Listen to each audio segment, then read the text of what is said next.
Speak. Prosody rate equals 90%. Caligula, the emperor who declared himself a god and ended alone. What madness took you to that tragic end? Discover your story, your excesses, and your fall in this video. Subscribe and activate the bell so as not to miss anything. Do you imagine a young emperor, charismatic at first, heir to a vast and powerful empire? So was Caligula at the beginning of his reign. But Caligula's story is an enigma wrapped in mystery, a mixture of reality and legend that to this day intrigues us. Was it a ruthless tyrant and misunderstood genius, or a victim of his own mind? His rise to power was fast, but full of intrigues and suspicions. The death of his grandfather Augusto and the subsequent succession marked the beginning of an uncertain period in Rome. His unburied uncle, a complex and distrustful character, left him in a vulnerable position, feeding rumors and speculations about his true nature. Historical sources on Caligula are contradictory. Some describe it as a cruel monster, capable of the worst atrocities, while others present it as a brilliant leader victim of a defamation campaign. The truth, as is often the case, is probably at some intermediate point, a mosaic complex of lights and shadows. But beyond documented actions, there is something that persists in Caligula's legend: the fascination for the mysterious and the unknown. His enigmatic personality, his erratic behavior, and the extravagant stories that surround him feed the intrigue and make him a legendary figure that continues to capture our attention centuries later. Do you imagine the Tiberius court, an old and distrustful emperor, on the island of Capri? There, in the midst of palatial intrigues, you were a young Caligula, grandson of Emperor Augusto, observing, learning, weaving alliances. Your ascent was not an easy path, but a maze of changing loyalties and silent betrayals. The shadow of suspicion hinders on each movement, every word. Tiberio's death, although expected, was a crucial moment. Power was available to your hand, but not without obstacles. The suitors to the throne were many, each with their own ambitions and their own armies. You had to navigate with cunning among them, winning the favor of the Praetorian Guards, the army that would decide the fate of the empire. That a simple error could mean death. Your uncle, Tiberius, had named you successor, but that did not guarantee anything. Manipulation, diplomacy, knowing how to choose your allies were your weapons. Loyalty was a fluid concept in the Rome of those times, and you should be a master of the political game to survive. The way to power, in short, was sown with intrigues that only a cunning player could overcome. And then you came to power. The Senate acclaimed you, the people cheered you. You were young, charismatic, and at first, your reign seemed a promise of change, a respite after the long and dark reign of Tiberius. You promulgated popular laws, you showed unexpected generosity, and people loved you. You had inherited an empire in ruins, but it seemed that you, Caligula, would be the one who would rebuild him. You distributed the imperial treasure money as if it were water, you returned the splendor to public games, and people began to believe in the arrival of a new golden era. You had released some political prisoners, showing an unexpectedly clemente attitude. Your public image was impeccable, that of a young, just, and generous emperor, quite the opposite of the paranoid Tiberius figure. But was all this real or an elaborate farce? A strategy calculated to win the favor of the people and consolidate your power before revealing your true nature? That question resonated in the halls of the palace, in the whispers of the senators, in the cautious looks of the Praetorian Guard. The mask of goodness hid something. What was hiding after the facade of the good emperor? But that promising change faded with alarming speed. You became unpredictable, cruel, even monstrous. Some attribute this change to a disease, a kind of psychosis that consumed you. They talk about fevers, seizures, delusions, a brilliant, deranged mind. Others, however, believe that everything was an elaborate farce. That you pretended the disease to consolidate your power, to eliminate your enemies with the excuse of madness. A Machiavellian strategy to get rid of those who interposed on your way. A mask that allowed you to commit unpunished atrocities? The truth, as is usually the case, is probably at some intermediate point. Maybe the disease existed, but you used it for your own ends. Perhaps madness was a tool, a shield for an empire of horror and whims. Whatever the answer, the truth is that this change marked the beginning of your horror reign. /prosody/speak. Speak, prosody rate equals 90%. That madness or excessive ambition led you to claim for you the title of God. Imagine. You, Caligula, elevated to the divinity category that it was not just a matter of political power, it was something much deeper, a sick need of worship that consumed you. The senators, accustomed to traditional veneration, watched with horror and growing fear of your rise to a status that only belonged to the gods of Olympus. Temples were erected in your honor, statues represented you in divine poses, and the people, frightened or manipulated, acclaimed you as a superior being. But behind that unlimited power facade, what was there? An deranged man looking for comfort in fanatic worship, or a Machiavellian strategist who used religion to consolidate his domain? The line between madness and manipulation became increasingly diffuse. The divinization did not bring you peace, but rather, a deep loneliness. Surrounded by flatterers and spies, you were increasingly isolated. The paranoia corrode your mind, feeding your cruelty and your whims. The worship that you were looking desperately did not fill the void that inhabited in your heart. That loneliness, that lack of real connection, became your last and most terrible sentence.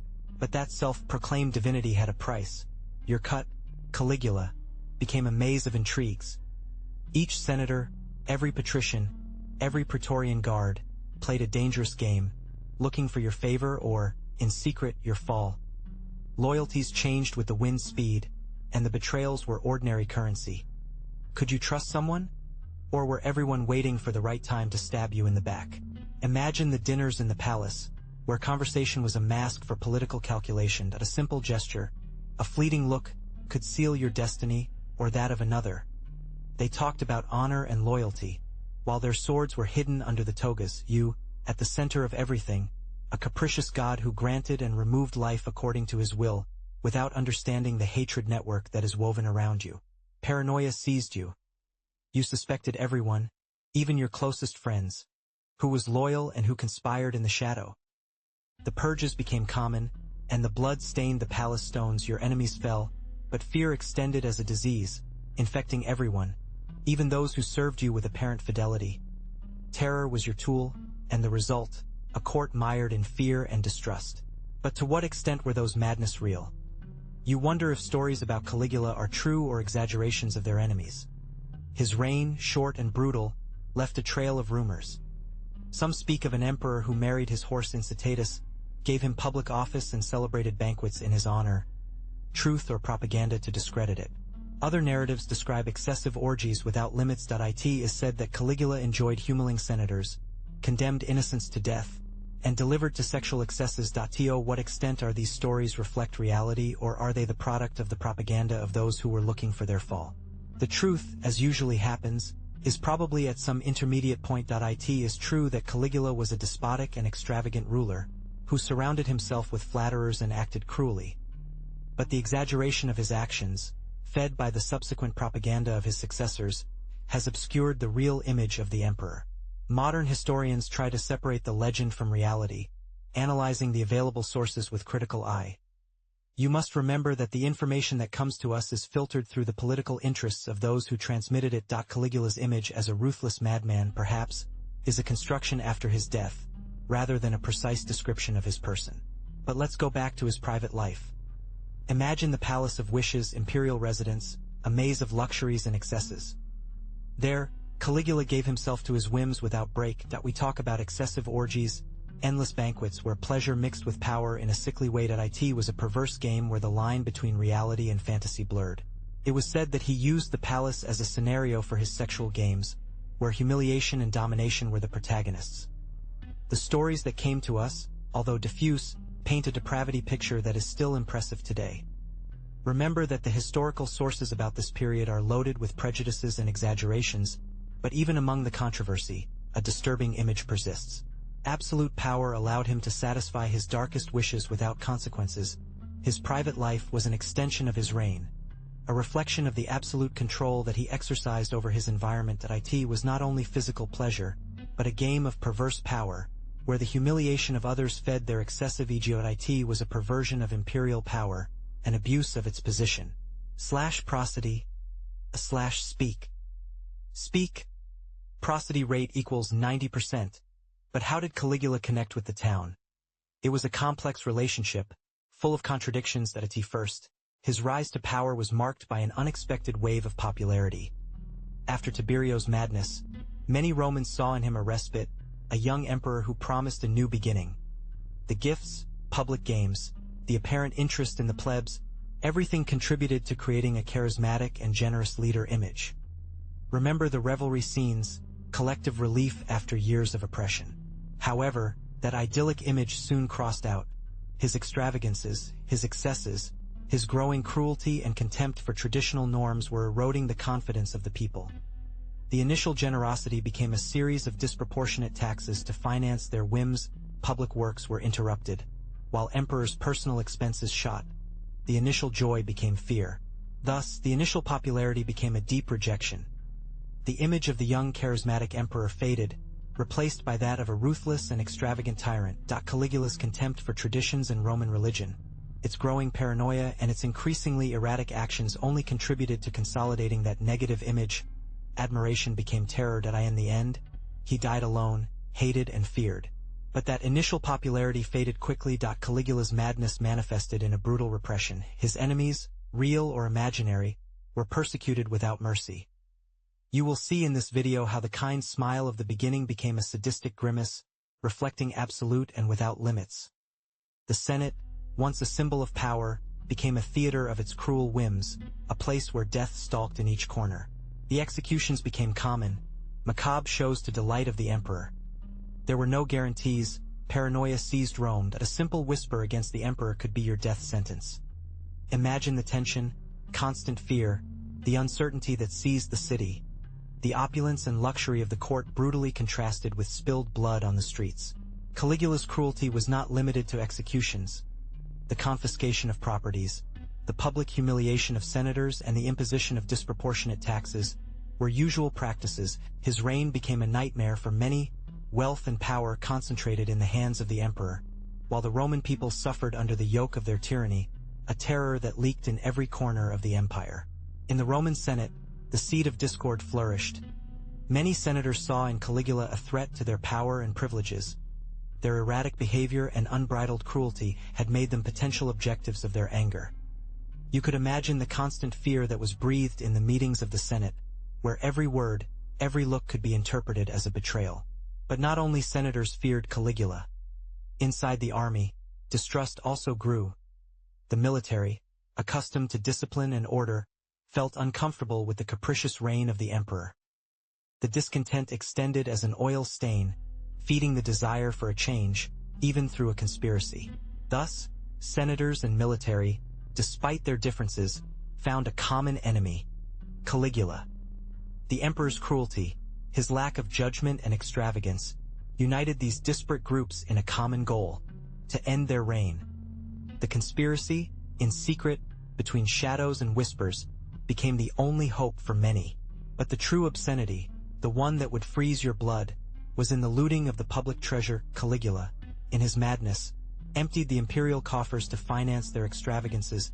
Imagine mountains of gold and silver, destined to feed the empire, melted to form statues of itself or simply cast to decorate their banquets. The money that could have kept Rome vanished in the whim of an insane emperor. His palace became a symbol of his waste, precious stones set on walls, marble floors brought from the farthest quarries, endless banquets with gold dishes and exotic delights. While the Roman people suffered hunger, Caligula delighted with an unimaginable luxury, a flagrant mockery of austerity that once characterized Rome. Not only was it a personal luxury, Caligula spent the town's money in absurd whims. Horse races where participants were rewarded with fortunes, monumental constructions that were never over, and parties so extravagant that challenged any description. Corruption had taken over everything, from the palace to the streets of Rome, leaving behind a trace of ruin and despair. Prosody, speak. Prosody rate equals 90%. But the Senate, that bastion of the Roman tradition, was not going to make it easy. You know that Caligula, with his unpredictable character, constantly challenged him. His arbitrary decrees, his extravagant whims, and above all, that emptying of the imperial coffers, ignited the wick of indignation among the senators. They felt that the empire crumbled under the weight of their madness, and were not willing to stay with crossed arms. The power game intensified. Caligula, manipulation teacher, started playing with fire. He appointed and dismissed senators at will, sowing fear and uncertainty. Some were executed without prior trial, others were exiled, and others simply disappeared at night. The terror became the main weapon of his reign, a tool he used to maintain control over the Senate. But the resistance was hidden after the mask of fear. Conspiracies were woven in the shadows, whispers in the halls of power. The senators, despite the terror, were looking for a way to end the crazy emperor. It was a desperate struggle for the survival of the empire, a fight against a man who had declared himself a god and who, in his madness, was destroying everything in his path. The confrontation was inevitable. But what about those reforms attributed to you? It is said that he tried to improve infrastructure, relieve the fiscal burden of citizens, a sample of good governance after madness. Not so fast. Many historians believe that these measures, although in appearance beneficial, were only tools to consolidate their power, a way of buying the loyalty of the people before returning to their eccentricities. Think about the construction of new aqueducts or road repair. Impressive public works, right? However, who paid for them? Did they really serve the common good or just to enlarge the image of the emperor, to feed his excessive ego and distract the attention of his excesses? The decrease in taxes, on the other hand, could have been a strategy to gain popularity in the short term, a temporary concession to keep citizens happy while he dedicated himself to his extravagances, a way of buying his silence before his increasingly deranged actions. In the end, was it a true will to change or a skilled manipulation? No, those reforms were not just a whim. Think of the public works that promoted the expansion of the port of Ostia, essential for the trade of Rome, the construction of new aqueducts that brought fresh water to the city, something vital for their population. Megalomania? Perhaps in part, but also a political need. Keeping the Roman plebs happy, guaranteeing the supply of water and food, was crucial for its power.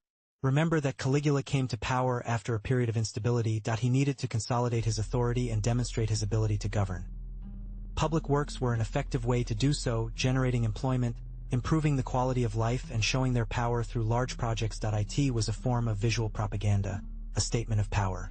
Of course, in the midst of all this, excesses appear. It is said that some constructions, such as the floating bridge that planned to build on the Bay of Baiae, were more a demonstration of their power than a real need. An imperial whim, an extravagance that reflected its increasingly erratic personality. But how to separate the megalomania from the political strategy? But how was that imperial image built? Caligula was a propaganda teacher. He used each tool at his reach to project the image he wanted. Colossal statue in each city, coins with his divinized effigy, including plays and poems that extolled it. Everything was carefully orchestrated to build a cult of personality, away from reality. Imagine the amount of resources invested in this campaign. There were millions of sesterces for the creation of a powerful and almost divine image. The artists and sculptors worked tirelessly to perpetuate the desired image, an image that had little to do with the man who really was. This media manipulation was key to maintaining control and power. Think of coins coined with your face. They were not simple pieces of change, but powerful propaganda tools. Every detail, every gesture, every inscription was carefully designed to transmit a specific message, reinforcing its authority and its supposed divine right. And you, what do you think of this imperial marketing strategy? But that carefully constructed image was easily cracking. The loyalty of the army, a fundamental pillar of imperial power, began to stagger under the weight of the extravagances and cruelty of Caligula. His whims, his excessive expenses and their constant purges sowed distrust between the legions. It was no longer just a matter of propaganda. The emperor's very survival depended on the fidelity of his soldiers. Prosody. Speak. Speak. Prosody rate equals 90%. The conspiracies began to weave in the shadows. The murmurs of discontent became concrete plans to overthrow the emperor. Military discipline, once iron, weakened with the uncertainty generated by the unpredictable behavior of Caligula. You can imagine the palpable tension in the barracks, the fear disguised behind the armor. Although the Roman army was a formidable force, the instability created by Caligula opened cracks in its unit. Minor rebellions exploded in different parts of the empire. Although they were suffocated quickly, however, each survey was another sign of the growing erosion of its authority. It was a matter of time before the storm broke out with all its fury. The chronicles paint us a murky picture of their family life. You imagine the young Caligula, in the middle of the intrigues of the court, dealing with a marriage arranged with Junia Claudia, a more than loving political union that barely lasted. His next wife, Milonia Caesonia, was a controversial woman, described as ambitious and of doubtful reputation. What kind of relationship did they have? The sources are ambiguous, leaving space for speculation. The question of his children is even more enigmatic. It is said that he had a daughter with Milonia Caesonia, Drusilla Julia, but the historical evidence is scarce and the contradictory versions. Was it a legitimate daughter? One more political instrument in your power games?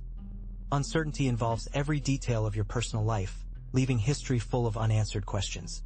The palatial intrigues, of course, were not absent. Imagine the atmosphere in the imperial court. Rivalries, conspiracies, and a constant struggle for the favor of the emperor. Those internal struggles, fed by the instability and paranoia of Caligula, leaked in their family life, poisoning relationships and creating an atmosphere of fear and distrust. But let's go back to religion in the reign of Caligula. Imagine the emperor, surrounded by an entourage of priests and augurs, obsessed with the oracles and omens that he, who considered himself a god, manipulated pagan rites to feed his excessive ego. The ancient Roman deities, suddenly, were relegated to the background, eclipsed by the megalomaniac figure of Caligula. His interest in the supernatural was not limited to official rituals. There was talk of his consultations with astrologers and fortune-tellers, seeking in the astros the confirmation of his divine power. The superstition was leaked in each decision, every gesture, every whim. It was a confusing mixture of traditional beliefs and esoteric practices, a very personal religion, as volatile and unpredictable as he himself. Remember that Caligula did not limit himself to manipulating the established religion. He came to challenge her openly. It is said that he came to name his horse Incitatus Senator, an act of sacrilege that scandalized Roman society. This gesture, beyond its extravagance, reflects its deep lack of respect for traditional beliefs and its search for unconditional worship.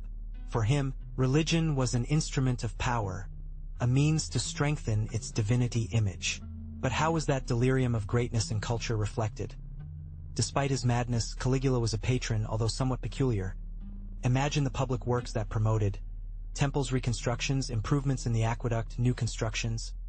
All this, although sometimes financed with methods, say, unorthodox, had a considerable impact on the life of the Romans. Think of the work that generated, in the improvement of infrastructure, a legacy, although stained by their excesses. His support for the arts, although capricious, is also undeniable. Sometimes he promoted plays, sponsored artists and poets. Everything depended on his humor. Of course, point one day I raised you to the stars, the next day, well, maybe I sent you to the mines. But this patronage, although erratic, left its mark on the cultural life of Rome. Imagine uncertainty for artists, waiting for imperial favor, a currency in the air between glory and oblivion. Remember that this patronage was not altruistic. Caligula sought, above all, to strengthen his image and his power. It was a form of social control, to buy loyalty and silence. But what would have happened if I had a longer reign? Would Roman culture have flourished under his reign? It is a question that leaves us thinking about what would happen if historical, the works he left, however, remain as a silent witness of their legacy. But let's go back to the economy, which under Caligula experienced a strange sway. First, he inherited a financially solid empire. Thanks to Tiberius, you could imagine the overflowing luxury of the court, opulent banquets and extravagant gifts. But that initial abundance did not last long. Caligula, with his excessive whims, began to squander the imperial coffers at a dizzying pace. Prosody, speak. A prosody rate equals 90%.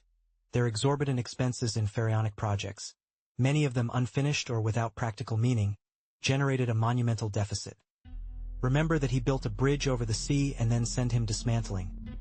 Think about the impact of their whims on the people, the growing discontent for high taxes and the lack of investment in crucial areas. The devaluation of the currency, a direct consequence of its bad financial management, aggravated the situation.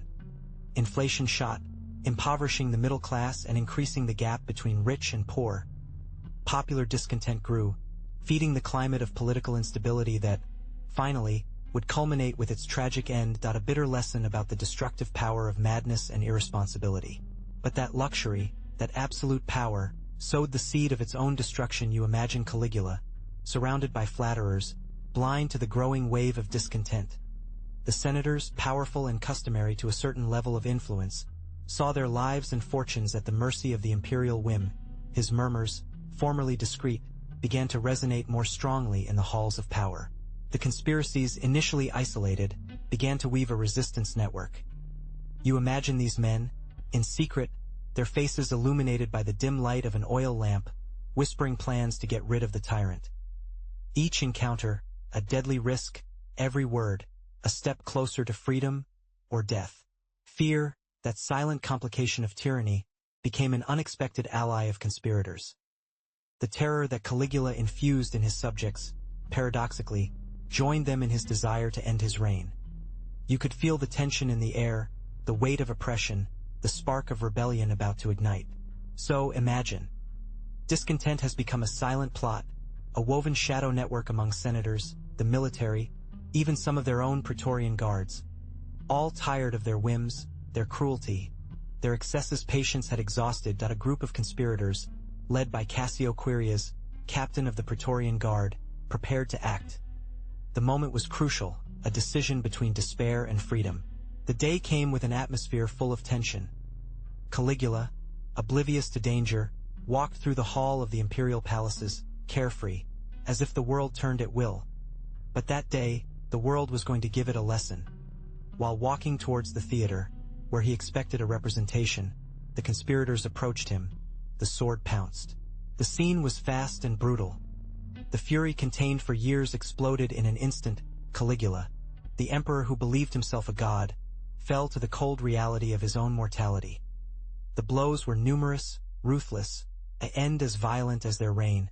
His body lay on the ground, surrounded by the confusion and blood of his fall.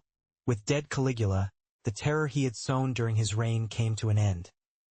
His sister Drusilla, whom he had divinized, could not avoid his mortal destiny. The end of his reign marked a turning point in the history of the Roman Empire, a reminder that even absolute power has its limits, and that cruelty, sooner or later, always finds its punishment. So, imagine. The tension is palpable.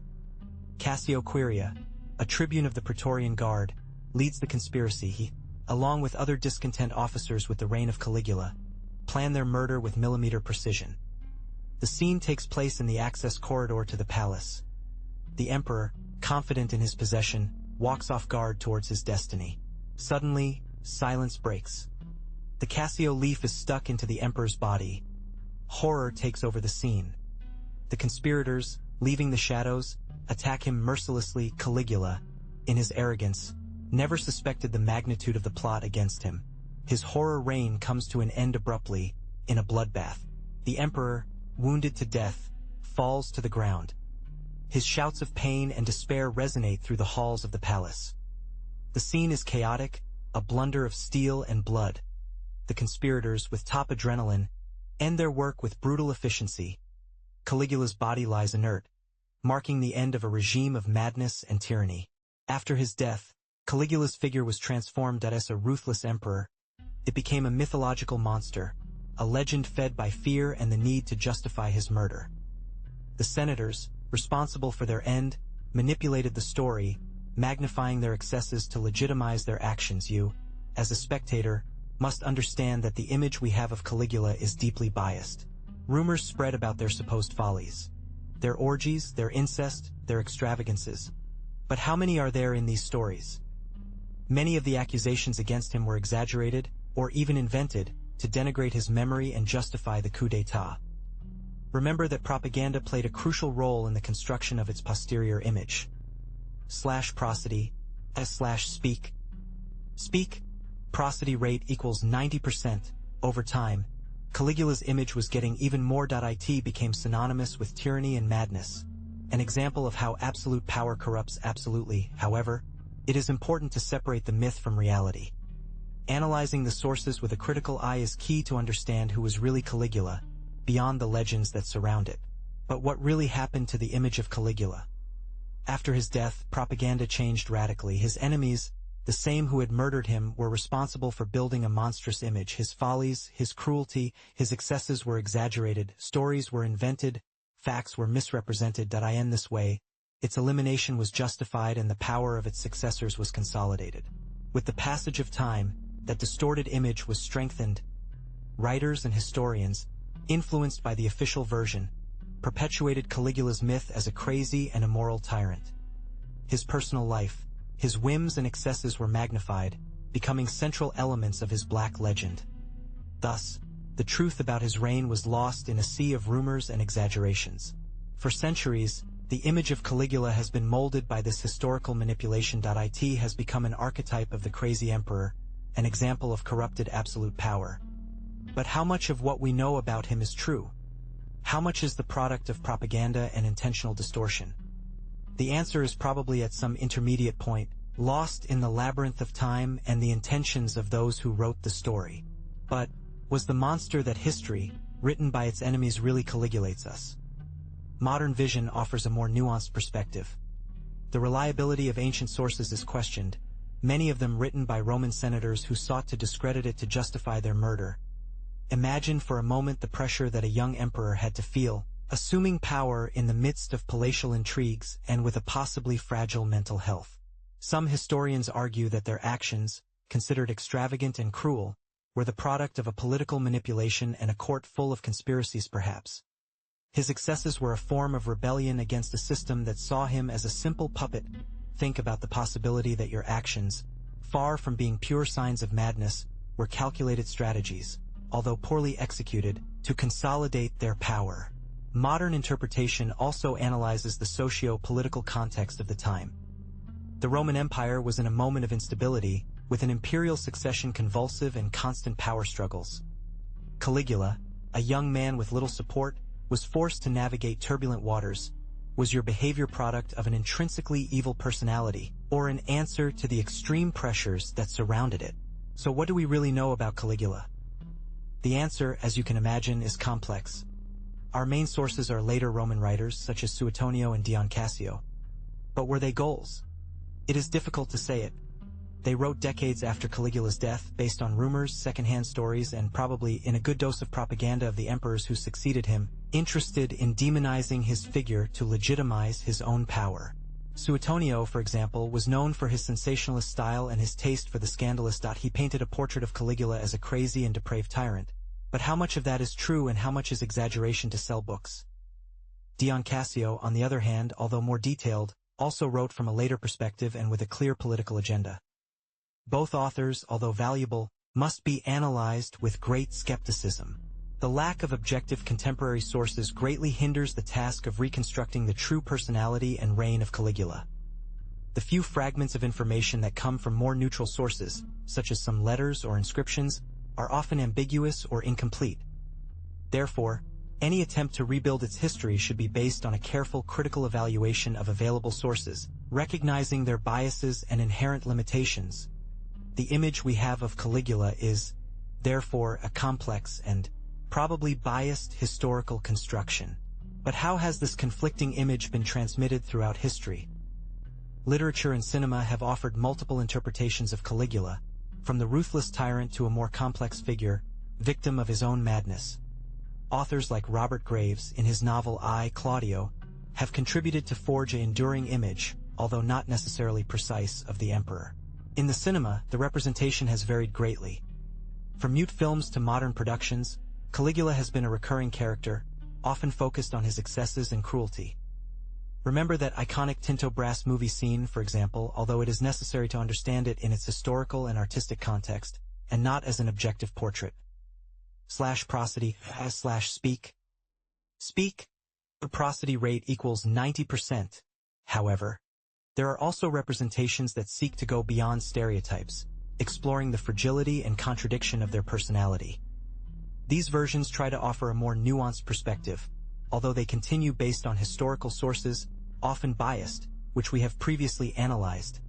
Think of how different directors have interpreted their madness, as a mental illness, as a political strategy, or as a mixture of both. But what is Caligula today? His image, deformed for centuries of rumors and exaggerations, survives in popular culture such as the incarnation of unleashed power and madness. You have seen it in movies, video games, books. An emperor who challenges the rules that God proclaims himself, a a character that fascinates and repels in equal parts. It is an archetype, a figure that allows us to explore the limits of power and human nature.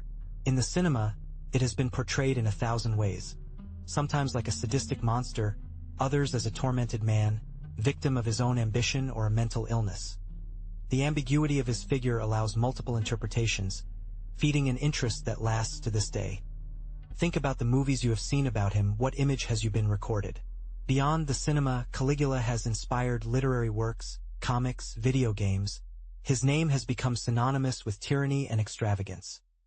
Even in contemporary music and art, its figure appears, reinterpreted and resignified. It is a character that transcends his time and continues to resonate in our culture, a mirror that reflects our own fears and fascinations. But how does Caligula fit in the history of Roman emperors? Unlike Augusto, the founder of the empire, who imposed a stable and relatively peaceful government, or Tiberius, known for his caution and retirement to Capri, Caligula presented himself as an impulsive and extravagant ruler. His short and violent reign contrasts with the long and, in general, stable administration of his predecessors. You will see the abysmal difference.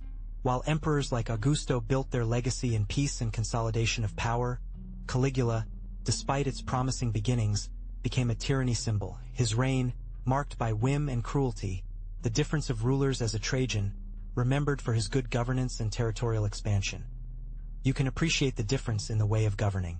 Comparing it with later emperors such as Marco Aurelio, known for his Stoic philosophy and his fair government, highlights the contrast. While Marco Aurelio is an example of wise and reflective ruler, Caligula is perceived as his opposite, impulsive, cruel, and unleashed. You will notice the difference in your personality and legacy. Caligula's reign, although brief, left a deep mark on the empire. His extravagance and cruelty undermined confidence in the imperial system, sowing the seed of instability.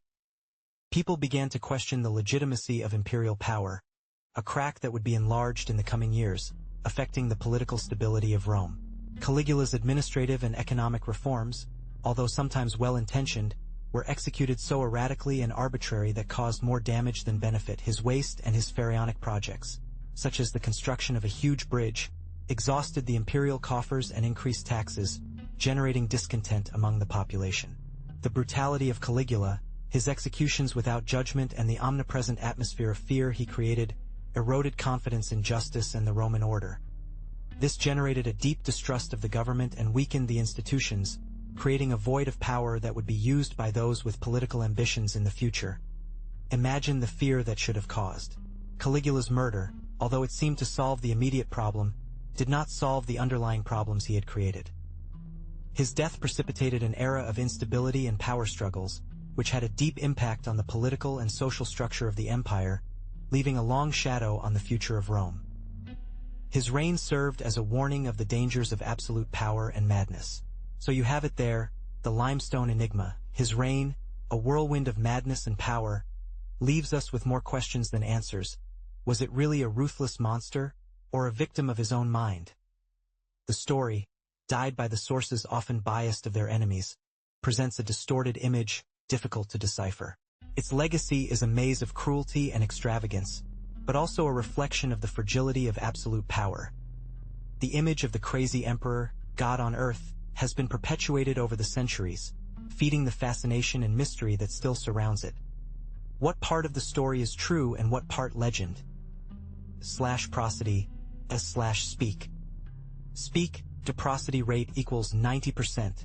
Perhaps the true tragedy of Caligula is not his cruelty, but his deep loneliness. A man who looked for divinity and only found the void, an emperor who reigned with terror and died alone, with no one at his side in his last sigh. Its history reminds us of the ephemeral nature of power and the importance of humanity, even in those who hold the greatest of the reigns. You will ask yourself, was it really cranily as crazy as they say? The truth is complex. Some historians point to a possible mental illness, perhaps epilepsy or a neurological condition that explained their outbursts. Others argue that their actions were a calculated political strategy, a way to consolidate their power through terror. And what about your sexual excesses? Ancient sources, mainly written by their enemies, paint him as an unbridled libertine. However, separating reality from propaganda is crucial. Many of the stories about their adventures are exaggerated, possibly to discredit it. Another mystery is his alleged murder. Although the official version points to a conspiracy, the truth is that there is no absolute certainty. The sources differ in the details, which makes it difficult to accurately rebuild the events of that fateful day.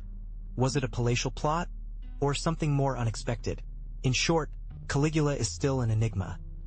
There are no easy answers, and historical sources are often contradictory or biased. What we can say with certainty is that his reign, brief and turbulent, left an indelible mark on the history of Rome, a footprint full of questions that we may never find totally answered. So how can we know what is true and what is exaggeration in the history of Caligula?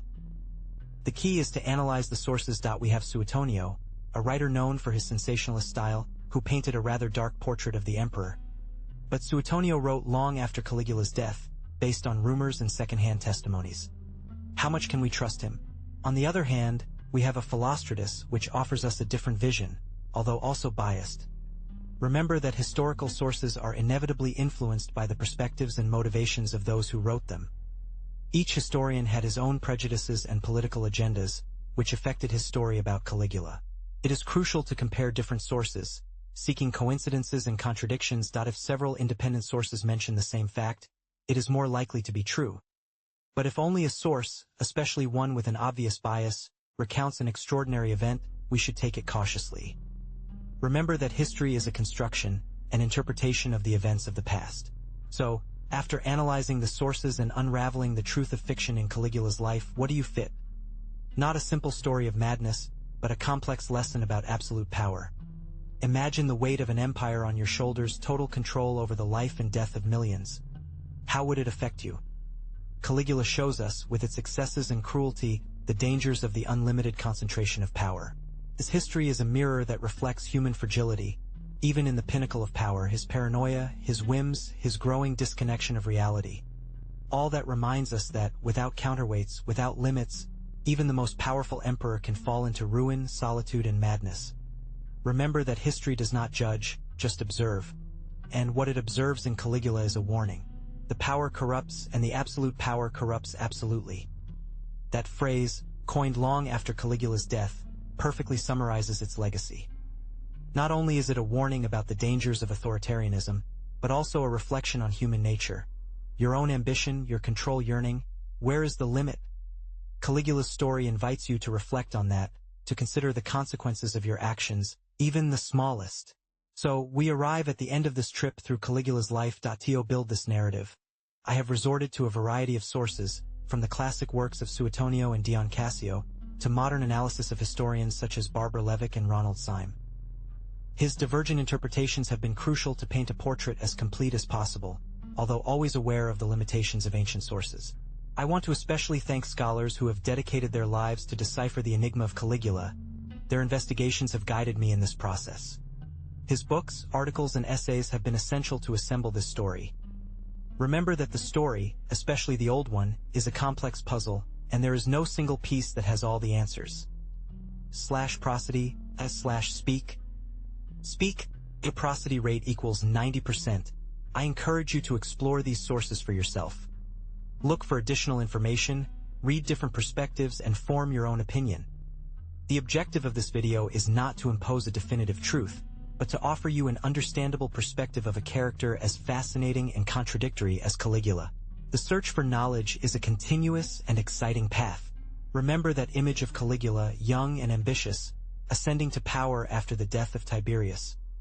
Now imagine the lavish parties in the imperial palace, the overflowing luxury, the opulence that surrounded him. Think of endless banquets, wine flowing like a river, the unbridled laugh of the courtiers, and he, in the center of everything, enjoying absolute power. He now visualizes Caligula in the circus, surrounded by the crowd that acclaimed him or booed him, impassive, observing car races, gladiator struggles, the bloody show that provided pleasure and power. Imagine the public's roar, the sand dotted with blood, the smell of sweat and fear.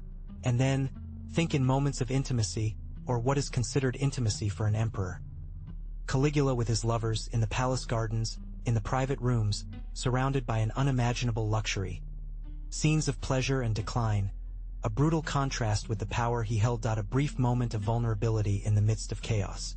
Finally, Imagine the end and isolated, feared, surrounded by enemies and paranoia, a lonely figure in his opulent palace, aware of his own mortality, the loneliness of his power, the instability of his reign. The end of an emperor who believed himself a god and died alone. But what happened in Caligula's mind? After the death of Tiberius, the load of the empire fell on his shoulders, an inexperienced young man who, despite his initial intelligence, succumbed to the pressure and corruption of power. Imagine loneliness amid excessive luxury, paranoia that carcome, the inability to trust anyone. Perhaps that was the seed of his madness, the immense responsibility that crushed him. Its erratic behavior, its impulsive decisions, were they the product of a mental illness or a manipulation calculated to consolidate their power? Some historians point to a psychosis, others to a personality disorder. Be that as it may, its psychology is a fascinating enigma, a mixture of genius and cruelty, lucidity and delirium. What do you think really went through his head? Absolute power corrupts absolutely, they say. In the case of Caligula, this phrase charges a special relevance. The lack of limits, constant adulation, the absence of counterweights, everything contributed to feeding its excessive ego and exacerbating its darker trends. His reign, a whirlwind of excesses and cruelty, is the reflection of a fractured mind, tormented by internal demons. I hope you enjoyed this trip to the past. Caligula, a fascinating and tragic emperor. If you liked it, like and subscribe for more. What do you think about your reign? Leave it in the comments. /prosody/speak